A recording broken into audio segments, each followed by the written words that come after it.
Nurse Sue here and welcome to my kitchen. Today I'm going to show you how to make low carb veggie fried rice bowl.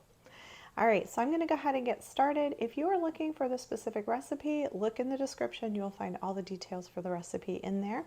Just so you know, you do not have to have a big wok to do this recipe. You can easily do it in a skillet, a larger skillet. I just know the kind of mess I make, so I went for the wok so I don't spill everything all over the place.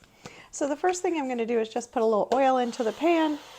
I've got the pan getting nice and hot. Now, you can add a lean protein to this if you like. I happen to have leftover chicken from last night, so that's what I'm going to use in here.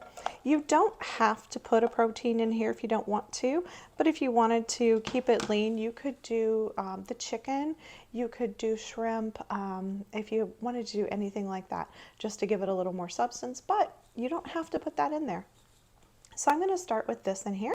The next thing I'm going to add is some fresh garlic to it. I've already got one ready, but I need to add another clove of garlic. So I'm going to go ahead and press that in there. And we love garlic here. If it is not cheesecake, it probably has garlic in it in this house. Can never have too much garlic. All right, so I'm just going to put that garlic in there. The next thing I'm going to add is some fresh ginger. Now, if you don't have fresh ginger, that's okay.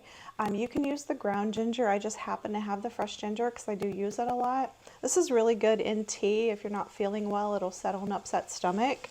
So I'm going to just grate some fresh ginger in here. It's really easy to clean it. You're just going to use the back of a spoon and you can take the peeling off the outside of it. And then I'll just put it in a Ziploc bag and we'll leave it in the refrigerator. And it'll last in there for quite some time, actually.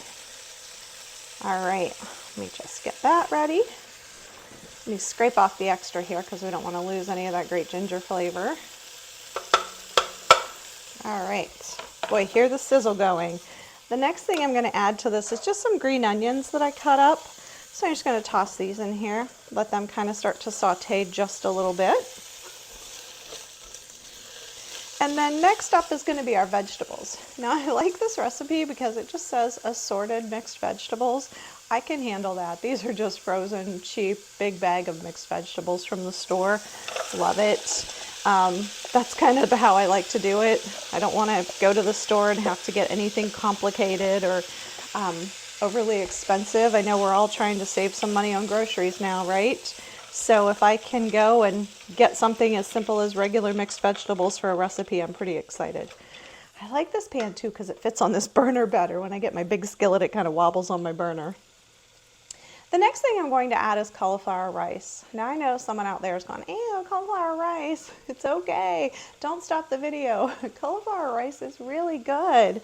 If you haven't tried it or you're not so sure and you think that I might be crazy, it's okay. What you can do is do half cauliflower and half rice. That's a great way to get yourself kind of introduced to the flavor of cauliflower rice and the difference between that and regular rice. There's nothing wrong with that. Just do half and half. When I make homemade mac and cheese, I do half elbow macaroni and half cauliflower rice so that you're getting more vegetables, less of the carbs in the pasta. So, I mean, just get creative with your recipes. That's what I like to do. Okay, so I've got in here just a quick recap. I have my garlic, my onion, I've got ginger and my protein. So I did, like I said, leftover chicken. And then I have my mixed vegetables and cauliflower rice. And it's absolutely beautiful, I have to tell you. I mean, the colors are so pretty. And then once I've got this cooking, I'm going to just kind of pull all that to the side. And then I just have an egg mixed up here. So I'm just going to give that a real quick little whisk, just to kind of whip it up there a little bit. And then I'm going to pour that into the center of the pan. I've already moved all the veggies kind of out of the way. So I've got this here. Once it starts to cook, I'm just going to start stirring it into the vegetables. This is why you want to use a scraper for this kind of a dish and maybe not so much a spoon.